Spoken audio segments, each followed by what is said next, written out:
Good evening and welcome to the Friday Night Press Box podcast. On this edition, I'm joined by former Copper Basin head coach Mark Stone.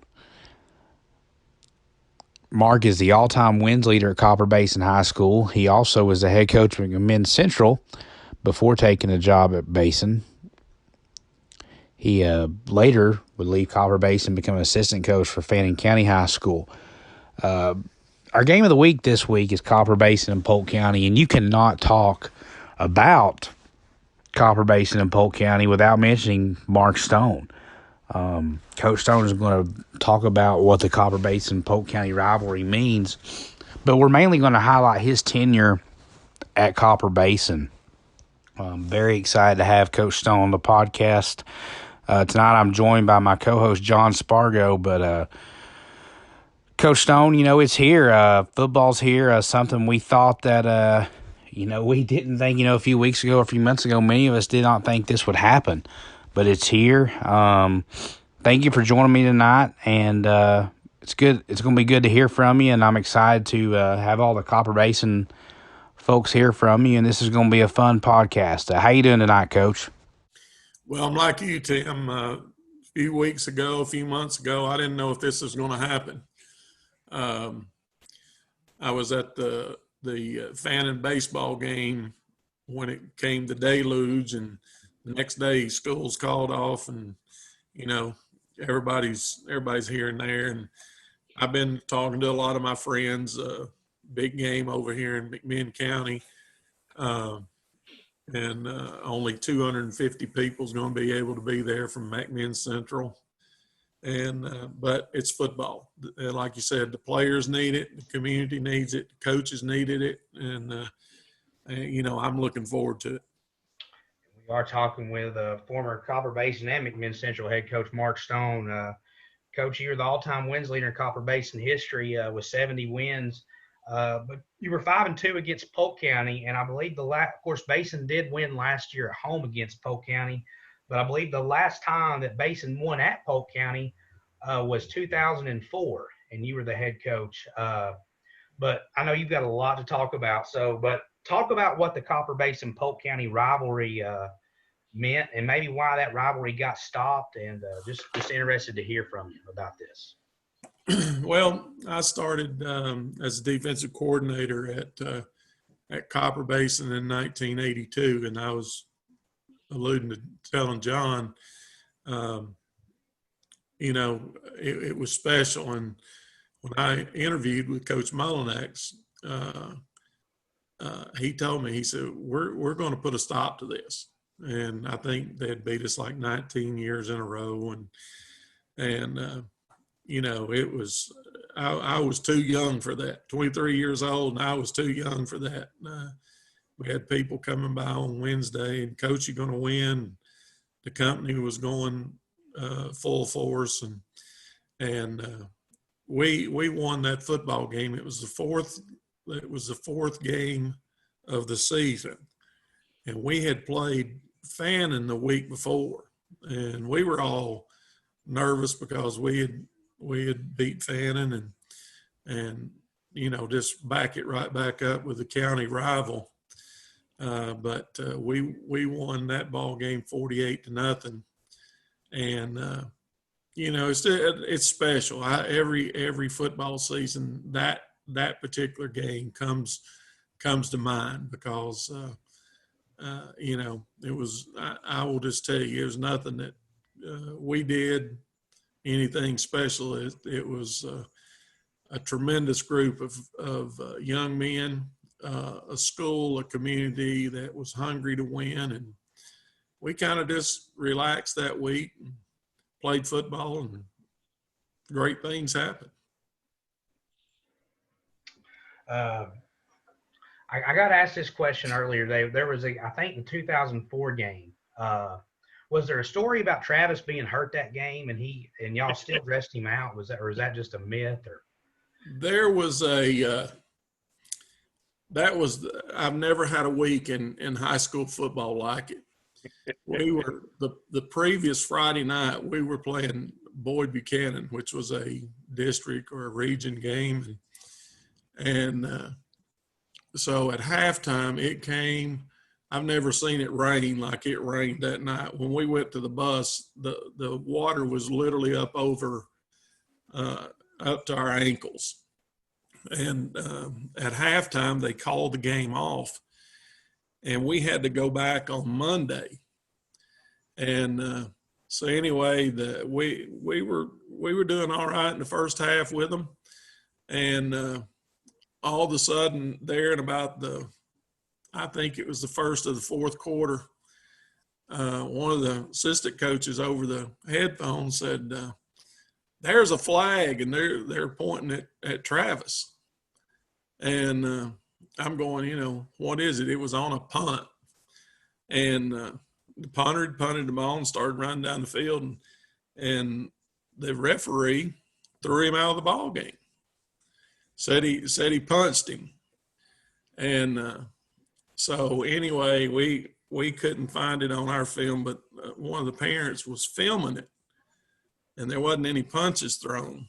So we're playing on a Monday, the week that we're playing Polk County, I think Polk County was ranked number 3 or 4 in the state in AA at that time, without, our quarterback, our leader, our leading tackler, and everything else, punter, whatever.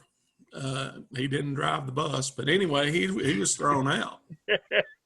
And so automatically you get a letter from TSSAA that says this player is suspended for the next ball game.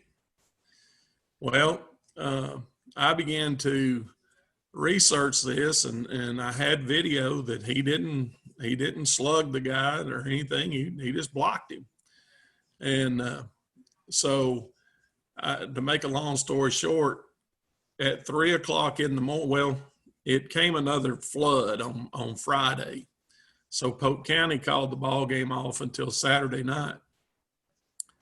And so at about 3 o'clock in the morning on Saturday morning, I'm talking with Ronnie Carter and Mr. Childress at the TSSAA and a board member from up in Maryville about getting this thing appealed.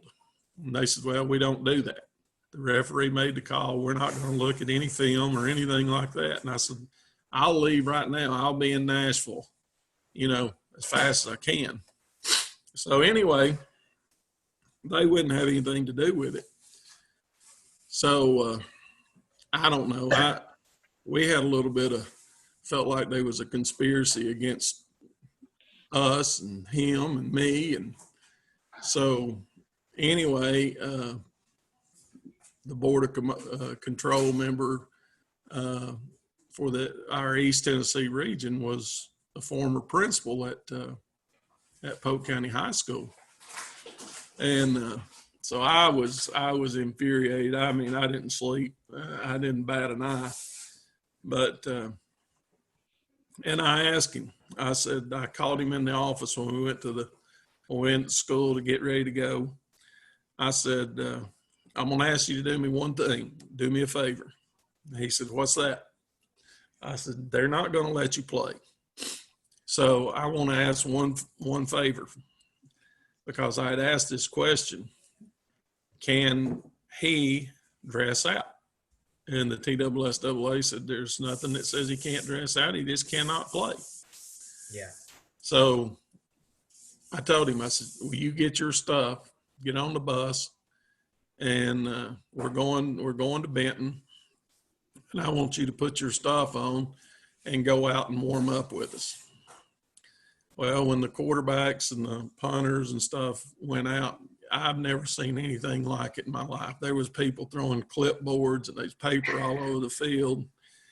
And, because they knew I was trying to get that ejection overthrown. Yeah. And I told him, I said, when we go back in after warm ups, you can put your clothes back on and be a cheerleader.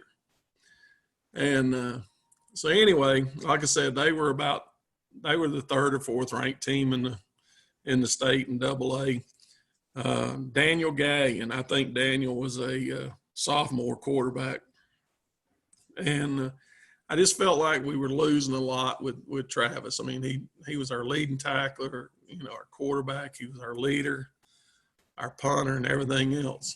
And but we needed some sort of advantage, and we went down there and absolutely played lights out. I've never seen anything like it. And we'd only practice Tuesday, Wednesday, and Thursday for them. And our kids just laid it out on the line, played lights out. We upset them. And it was one of those times where the gate was open and the football, the bus could leave. I've been at Benton in that Polk County when if you get beat down there, suddenly they can't find anybody to open the gate to let the bus out. So that night the gate was open, and it was one of my greatest wins of all time. And, And what year was that, Coach? It was 2004. 2004, yeah. 2000.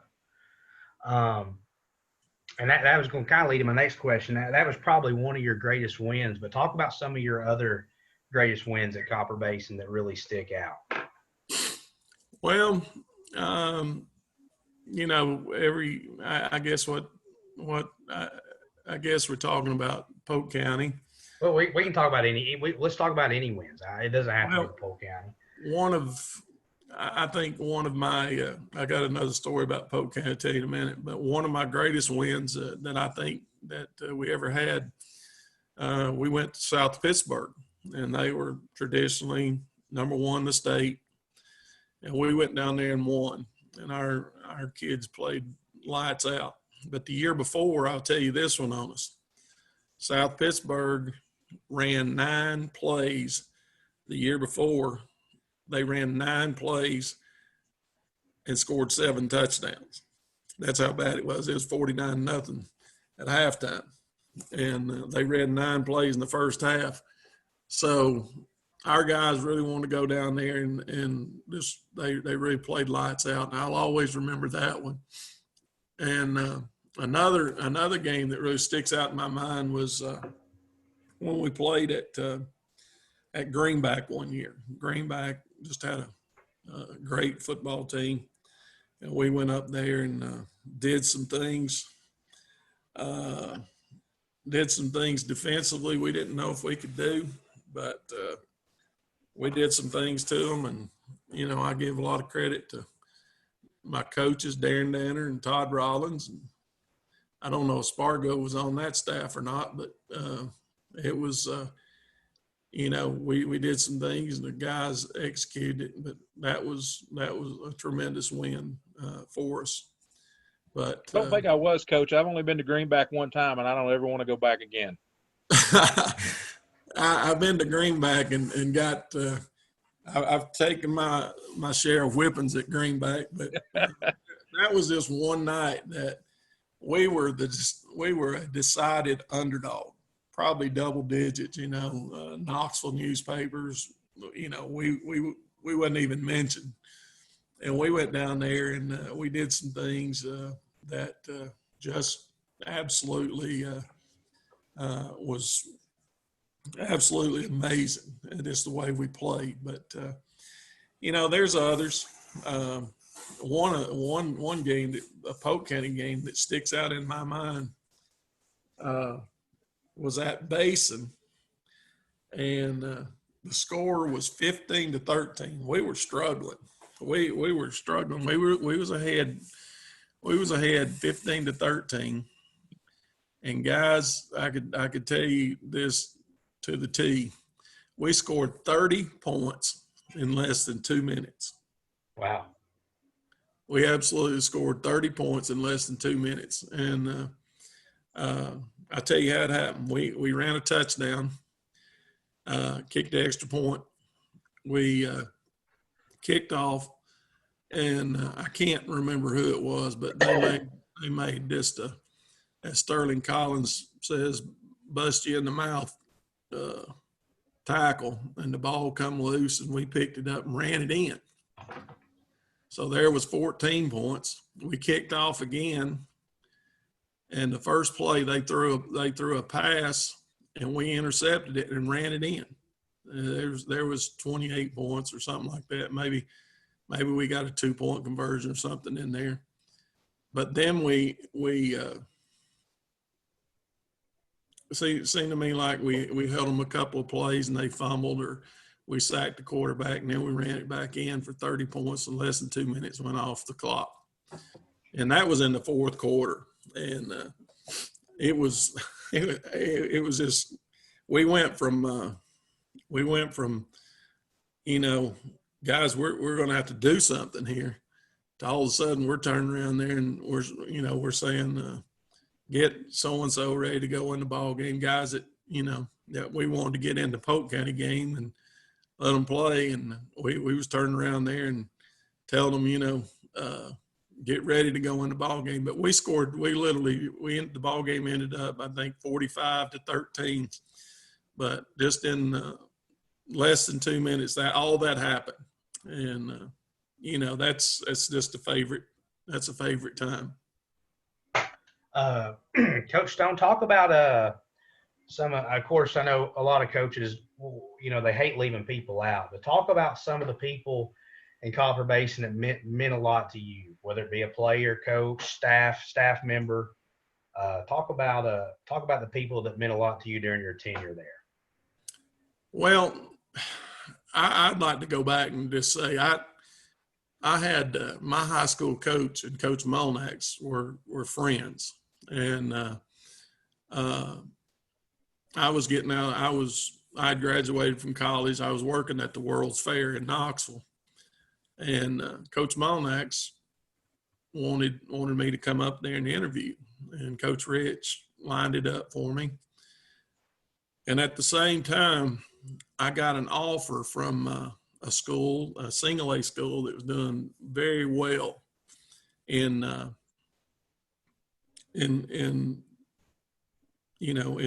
single A division. They would go into the semifinals and the state finals and everything.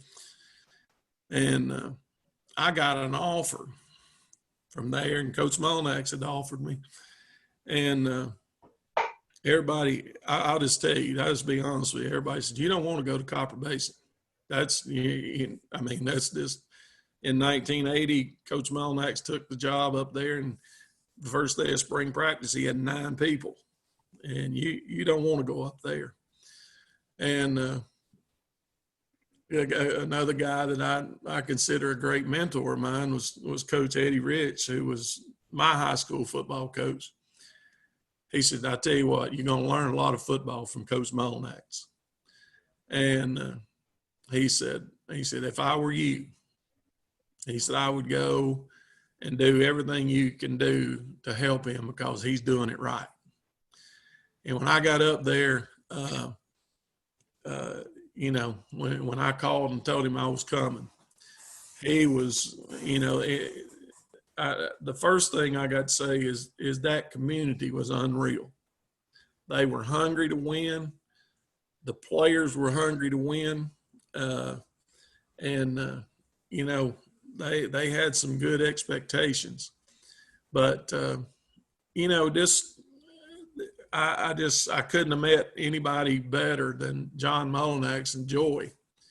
And those people, Coach, we're winning Friday night, right? Yeah, we're ready to go. And but some of those guys that I told somebody today, this is going to be hard for me. But my first year there as an assistant coach, my offensive line was 1 senior, 1 junior, and 3 sophomores. And I went to their spring game, and Coach Molnax told me, he said, write down numbers that you like. Like I said, I was barely 23 years old. And I kept writing down this kid's number 70. Number 70. Number 70. Of course, I was watching the offensive line, defensive line. Well, when I moved up there in July, I gave Coach Molnax the list. He said, you can forget about number 70. He said, he ain't playing. And I said, why not? And I thought he had quit. And I'd really like Coach Molnax to be here talking about this too. He said his daddy told me that he was going to work this summer and he was going to be in Atlanta working. And when he got some time, he would be at football. Otherwise, he's not going to be. And anyway, his name's Troy Deal.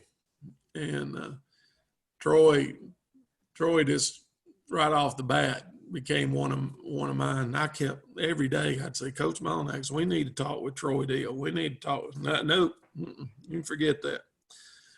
So, a bunch of the players come in one day and they said, Coach, Troy's wanting to come out. We'd been practicing for about a week and a half, and he said, no. He said, and anyway, I learned a good lesson after the boys left, after those guys left. Coach Molnax said, you got to be able to bend in this business a little bit. Yeah. This guy's been in Atlanta working for his daddy all summer long.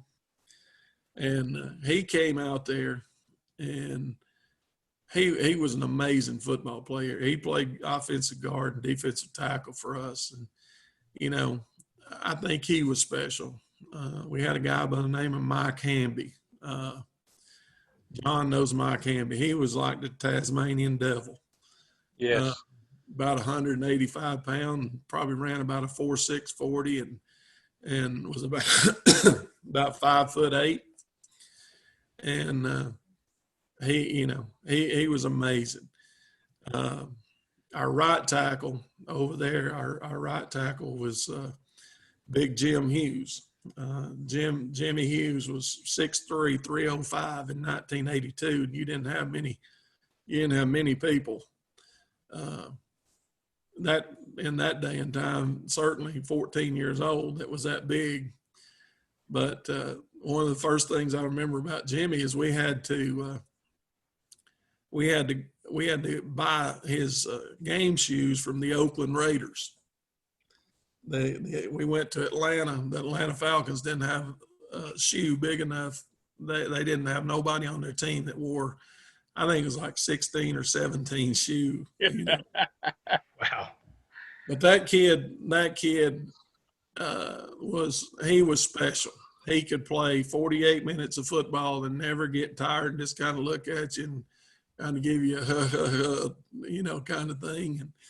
And we had a lot of special people. Jimmy Martin, the Ledford brothers, Tommy and Jeff. Heck, there you go. Mitchell Holder was our tight end, defensive end.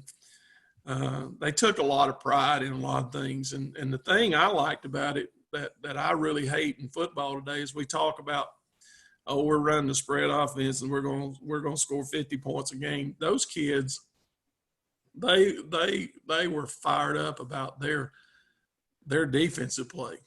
I mean, they literally, I could tell you stories upon stories about we don't want them to score. And but as it went along, when I went back there as a head coach, we had a lot of special guys. The Orton boys, that we had an offensive line there one year that if we didn't have Jimmy Loudermilk at left tackle, we would have averaged about 330 pounds a man. We had Josh Shimpaul, 6'7", 295. Rogan Orton was about 6'4", about 315. Zach Orton was about 6'4", 6'3", about 325. Stan Minnick. That's a story in itself. We was getting ready to go to practice one day, and the principal called me, Mr. Bigham called me and said, can you run up here to the guidance office? Said, there's a guy up here wanting to play football. And I said, we're getting ready to go to practice. And he said, I think you need to get up here. He said, I really do. He said, you need to put everything on the back burner. But I went up to the guidance office and opened the door, and here is this kid. He transferred from Murray County, and he was a sophomore, and he was about 6'3", about 295, huge. And I said, we're okay. But he allowed us right off the bat. He was a good football player. He allowed us. We got him in the lineup pretty quick, and that in itself. And then we had as Jackie Russell on the big PA. That's one of my favorite Cougars of all time. Is somebody kept laughing down on the sideline one night, and I said, "What are y'all laughing about?" And they said, "Do you ever notice when Johnny Dixon breaks off a big long run, Jackie Russell will go, 'Here's Johnny.'" That's great. But that was that was special. Heck, Stacy Pack. I never will forget Stacy. I'll say one thing negative. We only had 9 games one year, and this was with Coach Molnax. I think it was in '83, and we got a call from. We needed an opening night game. We got a call from Brentwood High School, not Brentwood Academy, but they had a guy, and I can't think of his name to save my neck. But that guy, they kept telling us in scouting reports, this was in July before we got it, and they were like a 4A high school. They had 150 players. But Stacy was fast as lightning. John attests for that. But this guy had committed to Alabama, and the first play of the game, they threw a ball out there, about 2-yard pass out there. That guy caught it, and he ran off and left Stacy. And, that's the only negative. But that guy was, they kept telling us. They said they've got some D1 players. They got this receiver that's a D1 player, and said, you're going to have to, you're going to have some speed to contain him. But Lord, I tell you what, Pat Daly, Shannon Collins. I got a little story there. Coaches always fussed at me because I didn't like to run reverses. And we were playing somebody. I can't think who it was. The coaches kept saying, well, we had this reverse in. The coaches kept saying, Coach, right now would be a good time to do it. Right now would be a good time to do it. And it was right before the halftime, and we were running tall sweeps out to the left side. So we ran this thing and handed it back to Shannon, and he took off and got hit in the backfield.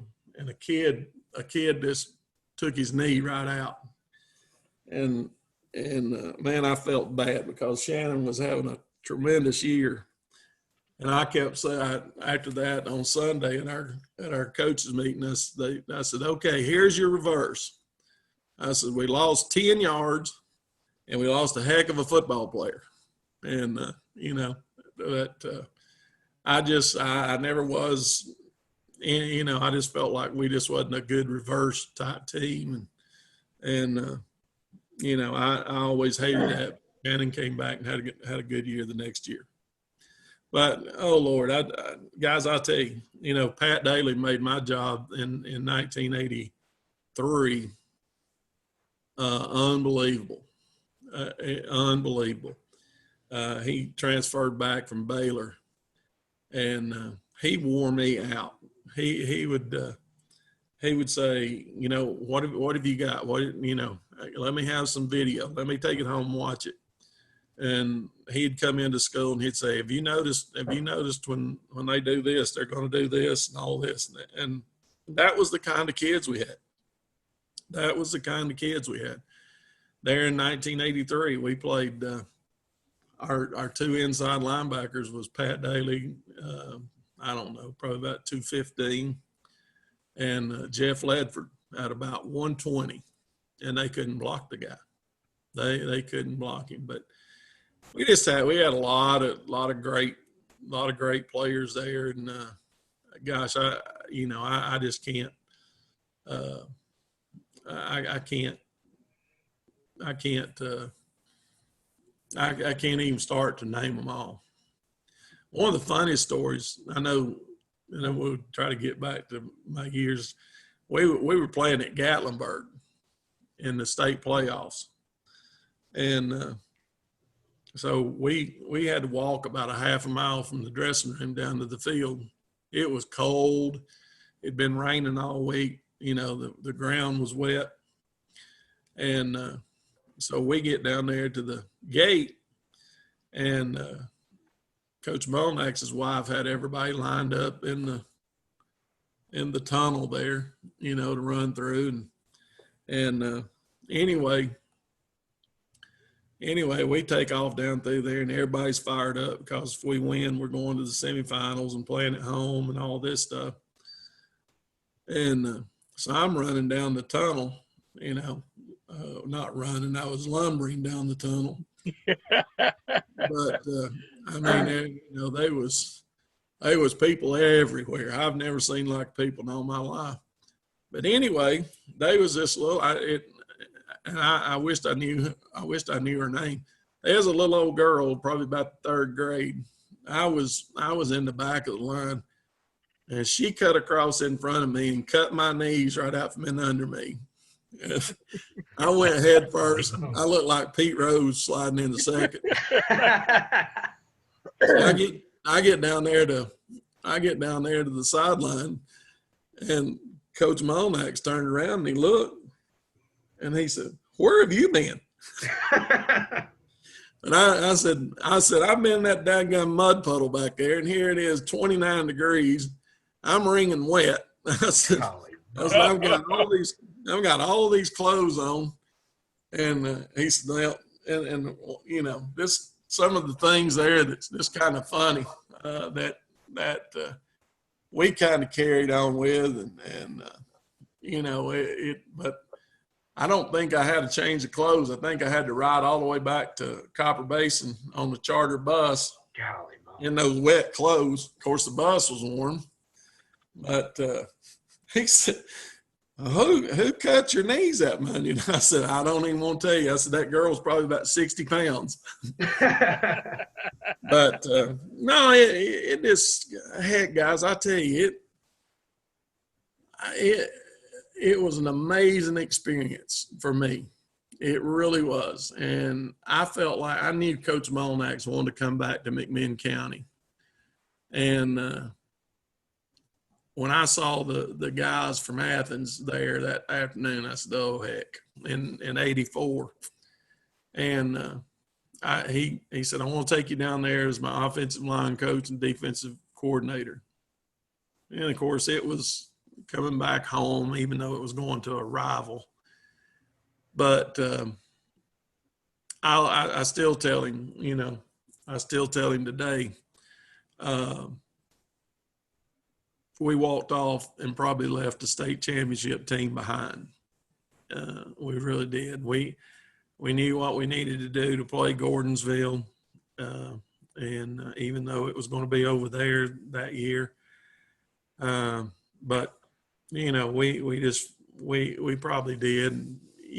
But you make those. At that time, I was mad about it because I came on down here, and but Copper Basin will always hold a special place in my heart. I mean, they would be people over there on Thursday night. We practiced under the lights every Thursday night, and there'd be people over there putting their seats out on the bleachers so they'd have, the best seats, and it was unreal. One of the great games, going back to being an assistant coach, and I'll tell you right now, I spent 10 years at Fannin. I loved every minute of it. But right before that, we broke that streak with Polk County there in '82. The week before, we played Fannin, and we won. And I've never seen anything like it. If you've ever been, of course, y'all have been over there. There wasn't, you couldn't see a blade of grass. They was people all over those hills. The Fannin band set, they had about 250 in the band. They sat over there. guarantee. And, it was unreal. And I don't know, John, you might tell us we had about 13 in the band, didn't we? We had more majorettes and flag people than we had playing members, Coach. One of the great things about there's a man that's still up there in the basin on Saturday morning. This guy from Fannin said, "Well, our band was better than your band," and this guy from Basin said, "Well, our band was better than your football team." He's close by, but anyway, it was a great rival. Heck, it was a great rival, but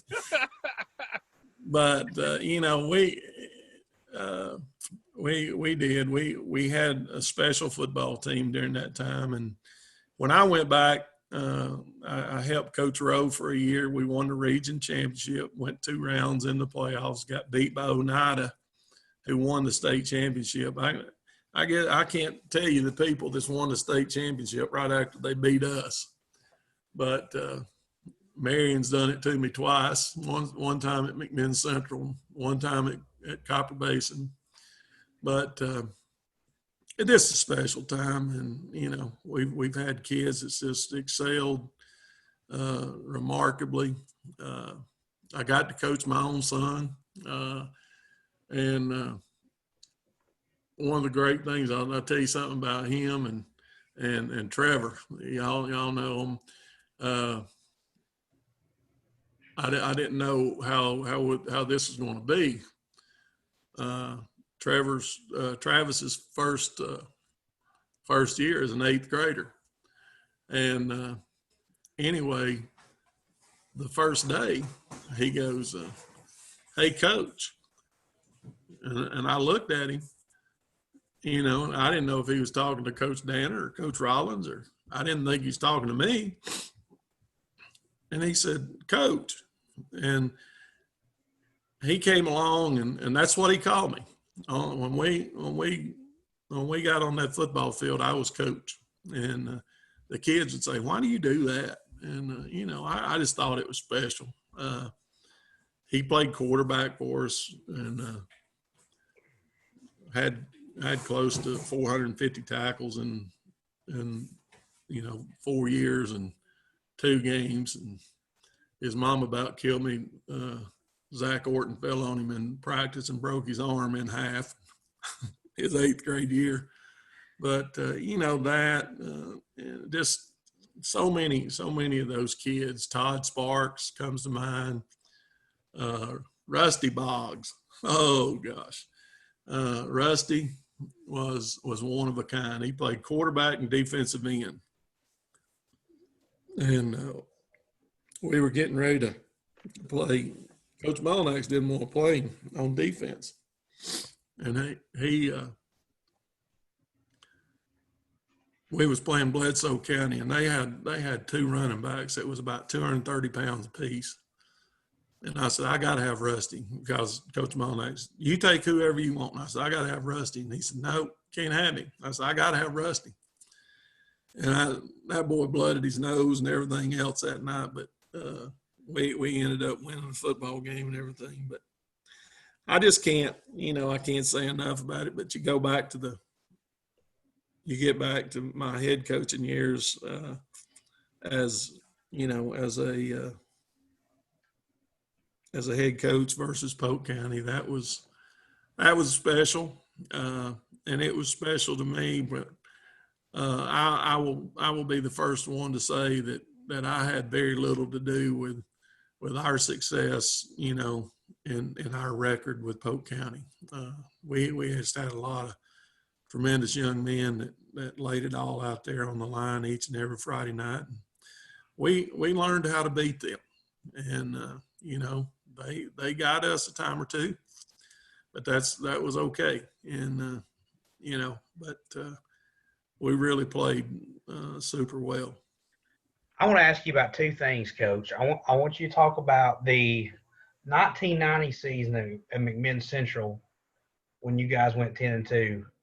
And then I'll ask the other question now. I want you to talk about that season because that was a very successful season that you had there? Well, we had that year. When I took over the job here at McMinn Central, the previous 3 years they were 2-28, and the day I interviewed, I drove out by the stadium. It was after school, and there was 3 football players out there, and I stopped and rolled down the window, and one of them he played at the University of Tennessee, Chad Gooden. He was an offensive guard. He's coach. We just want to win. We need a recipe to win.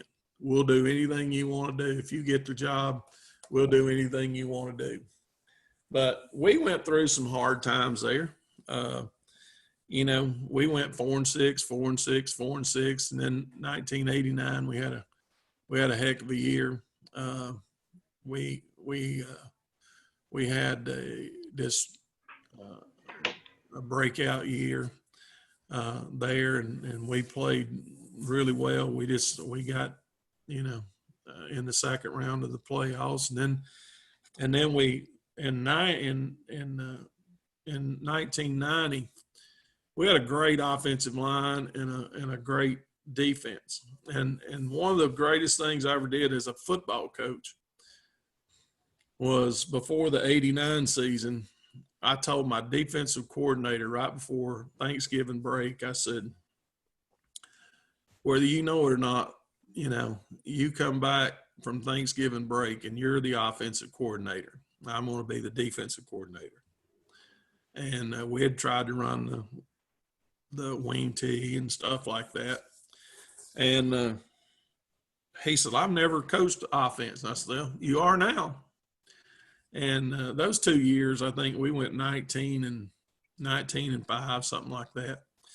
But in that 90 football team, we had a young man by the name of Craig Peterson. Craig, you had to turn your head the other way in practice because he wasn't going to give you much. I just told him the other day, I said, he's not going to give you much. He looks like he's in slow motion in practice. But he was one of my guys that went over 4,000 yards in his career. Actually, right at about 4,600.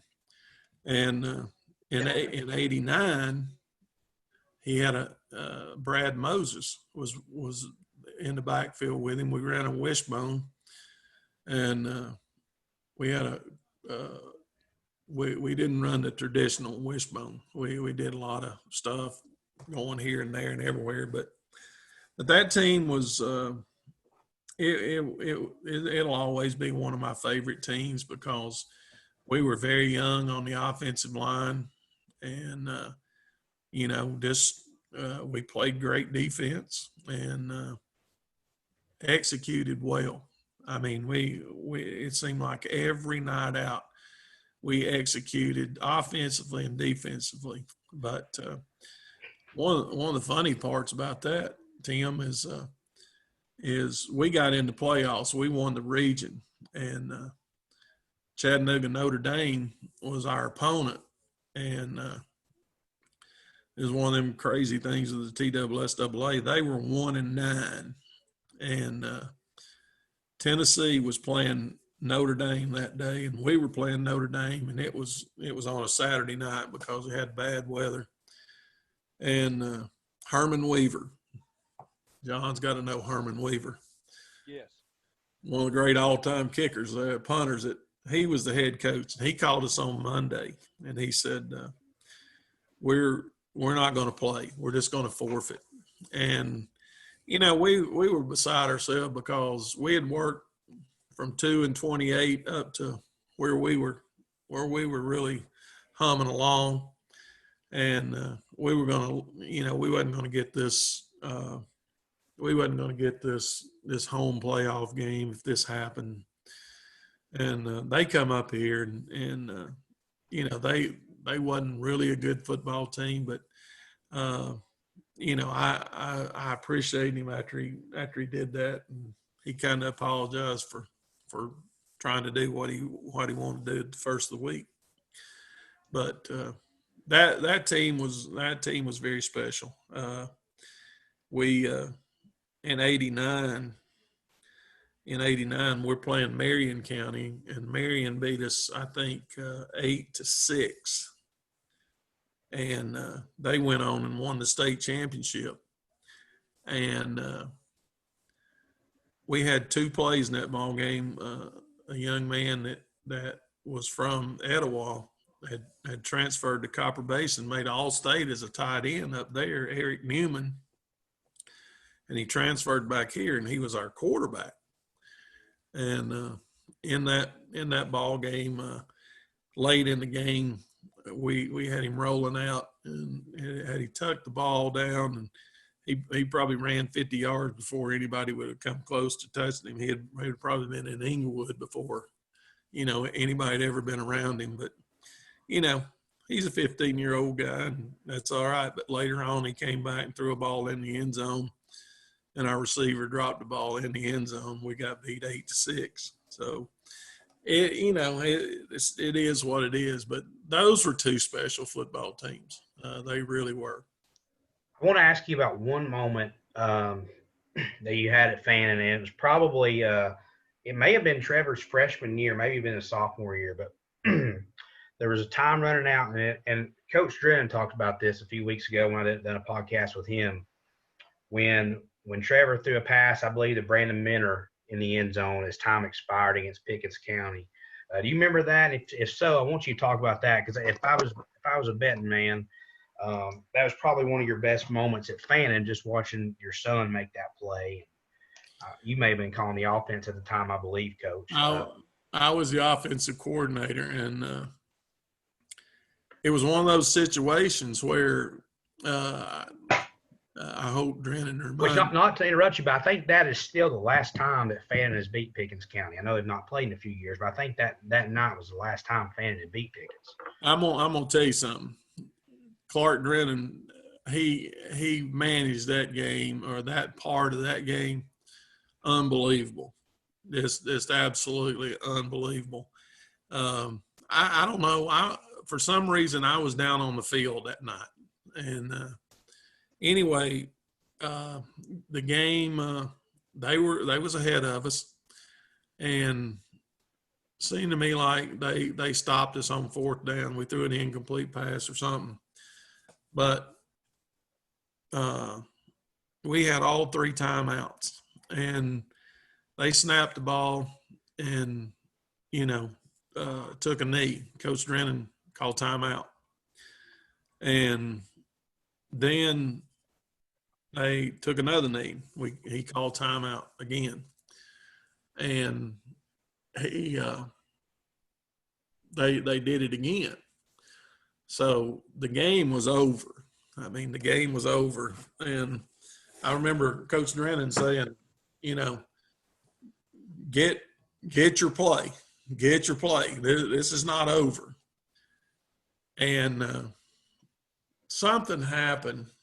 Something happened, and they got a penalty, and it stopped. The clock didn't start, or couldn't start. But we got the ball back with I think, with about 6 seconds to go. And it seemed to me like we were on about the 40-yard line. And I told Coach Drennan, I said, we need to spike it. You know, we need to spike the ball if we have to do it twice. But I don't think we're going to get it done twice. And anyway, we spiked the ball, and we got them over as close to the sideline as we could get them. And we called a play that I remember to this day. It was a post flag, and Manor was going to run the post from the outside receiver. And when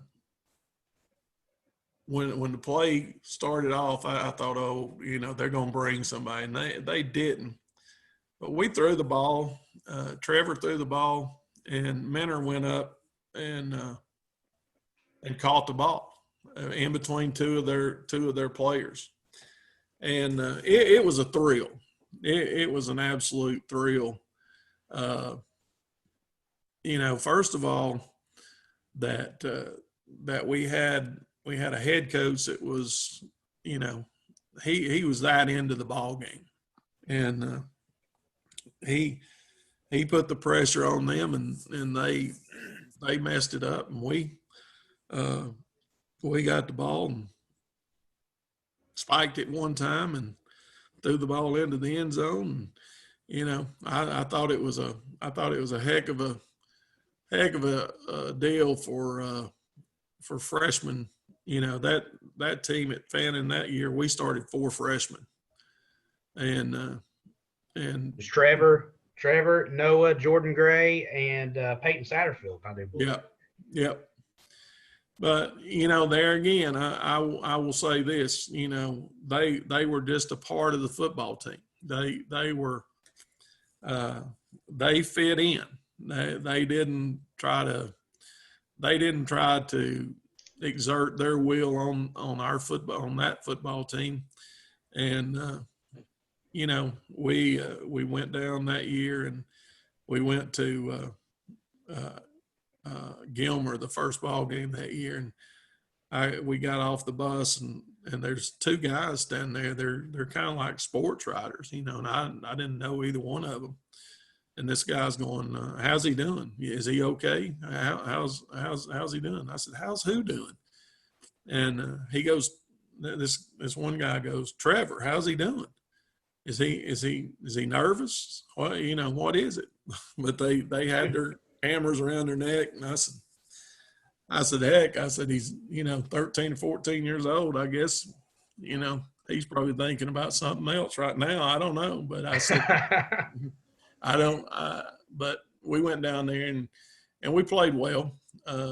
We were kind of in between, trying to figure out what to do and what not to do with them, and that was a great win. And but the Pickens game was probably, I guess that one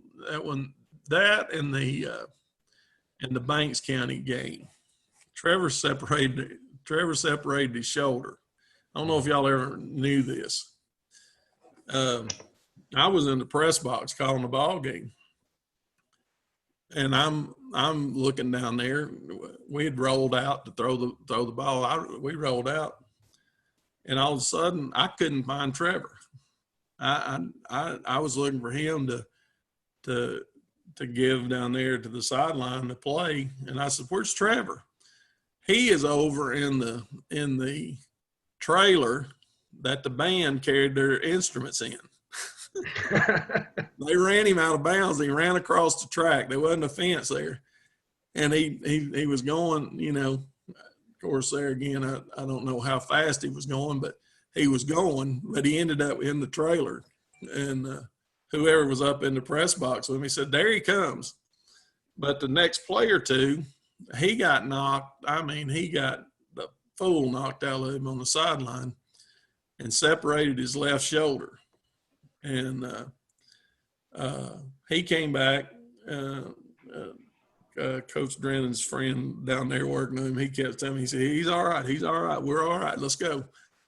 And it wasn't that bad, but he went back in and led us on a drive. I think Peyton Satterfield scored the touchdown or something. Noah O'Neill made a big catch down on the about the 1 yard line, stepped out of bounds. But that was I had a lot of special memories there at Fannin. I really did. I cannot say enough about my time at Fannin, and working with Coach Drennan and Coach Chambers and Coach Pavo and Coach Cheatham. It's a lot of special memories, but being able to coach your 2 sons, and of course Trevor didn't play any defense, but the one thing I was proud of Travis for is he was more proud of his defense than he was his offense. Travis didn't come off the field much, did he? Travis told me one time, of course, we coached about 8 years there at Fannin together. Coach Drennan hired him, and this was when it was starting to get this spread offense in, throwing the ball around, doing this, that, and other. And Travis told me one day, he said, "Well, where was this when I was playing?" And because we that just wasn't us, and that just wasn't what football was about. But special times that was real. Absolutely. John, you have anything you want to ask Coach Stone before we head to our next segment? Yeah, I just not so much a question, but I just know going back to Trevor, I can guarantee you he wasn't nervous. I coached him a little bit in Little League football and baseball, and I don't know if the guy ever got nervous. He was always pretty cool. And one thing I'll say about Coach Stone, Tim, is when I coached Trevor in football, Mark never tried to tell me, hey, you need to do this, you need to do that. He just kind of let me do my own thing. And knowing getting well, he knew a lot more football than me. And it was great. It was great. Well, I enjoyed it, and I had a lot of respect because you didn't do those things, I just felt like they get enough of that at home. Travis was in high school. Trevor's 10 years younger than him, and they're in the middle of the floor running 28 quick pitch and 46 counter and 31 cutback trap and all that stuff, every night. And I wanted to let people coach my kids, and and I never said anything derogatory because I thought y'all did a great job with them, and they didn't need to hear my voice all the time. Well, I appreciate that. And like I said, I had a lot of respect for you because and look, I was just into it then. I hadn't done it a long time, and I was still kind of feeling my way around, trying to learn things. And I just always thought that was really cool that sink or swim, I was going to do it, and that was good. I appreciated that, and Trevor was a good football player and a really good football player, and helped us win a couple of titles, and had a good career at Fannin. So I was proud of him always. I just I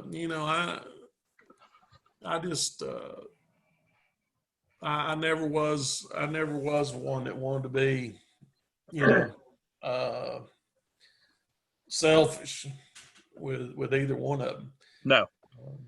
Travis is in the 8th grade, and we played our first ball game down at Chattanooga, Notre Dame. And Darren Danner was my defensive coordinator, and he said, "I've got to put Travis in the ball game." I said, "Lord," I said, "Darren, he can't do this."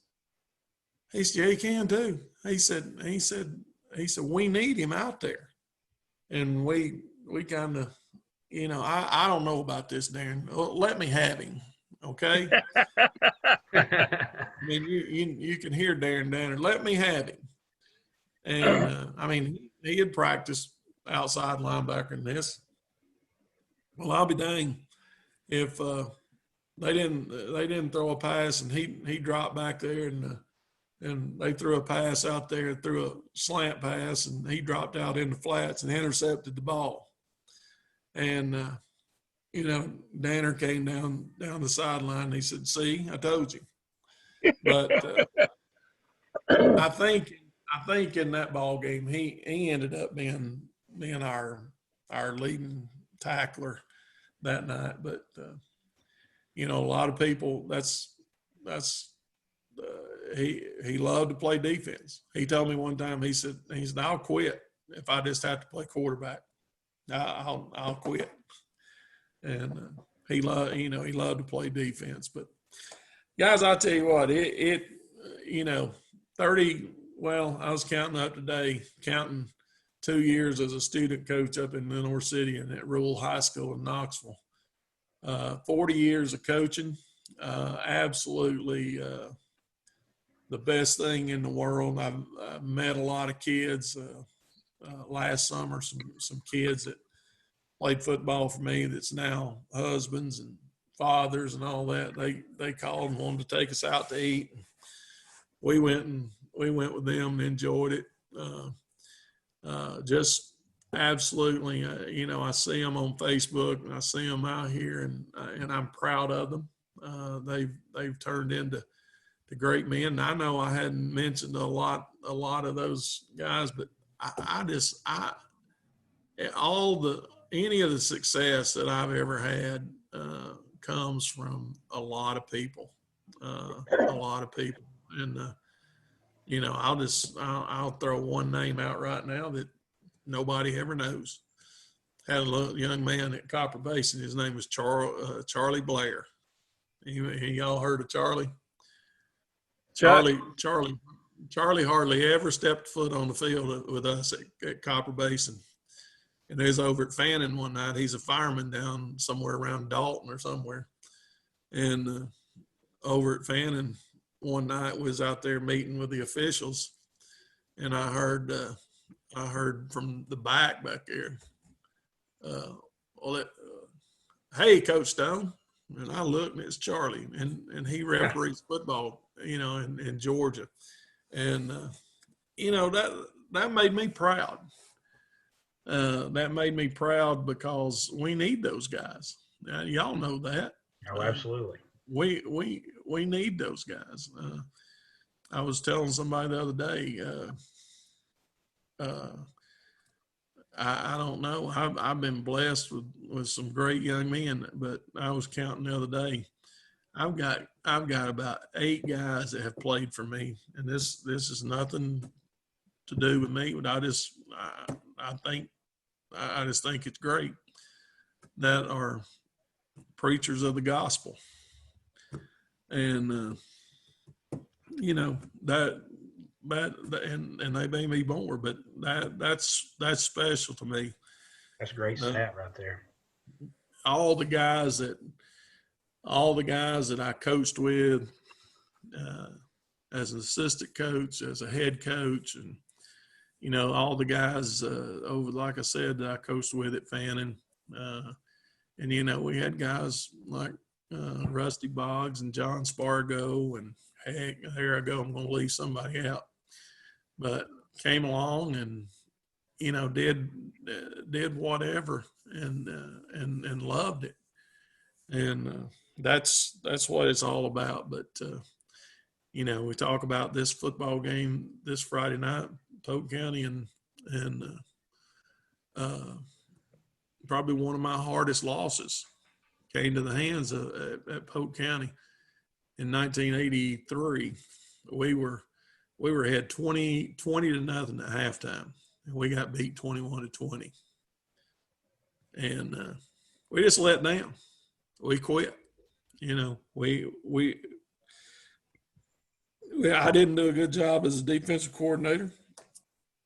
We just didn't do a good job. But I gave them the credit for it.